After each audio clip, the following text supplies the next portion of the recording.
Now, UNESCO has warned that the Taliban's ban on girls and women from education could cause decades of damage to Afghanistan, with millions of girls already shut out of school. The warning comes as the Taliban's crackdown on women and girls continue.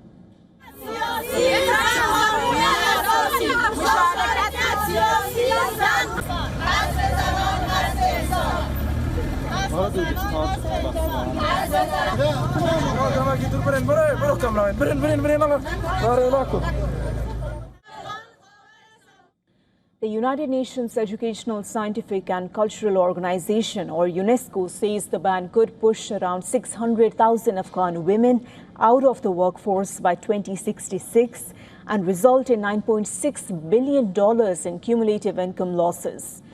UNESCO also warns that Afghanistan could face a shortage of more than 11,000 qualified female teachers by 2030.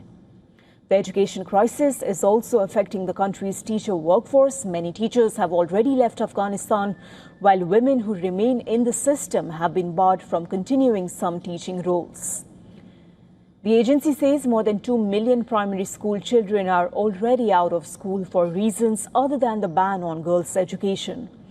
UNESCO also warns that more than 90% of 10-year-olds in Afghanistan cannot read a simple text, while the national literacy rate is just 37%.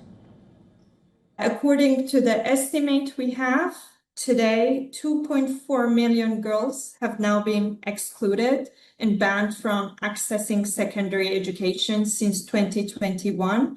This number shows clearly a 200,000 addition since the last school year that we had reported. This is the number of girls who finished primary education with success and naturally could have continued to secondary education, but unfortunately, because of the current policies by de facto authorities, they can't. Since returning to power in 2021, the Taliban have barred an estimated 2.4 million girls from secondary education. Girls' secondary schools were also closed in March 2022, and later that year, women were also banned from universities.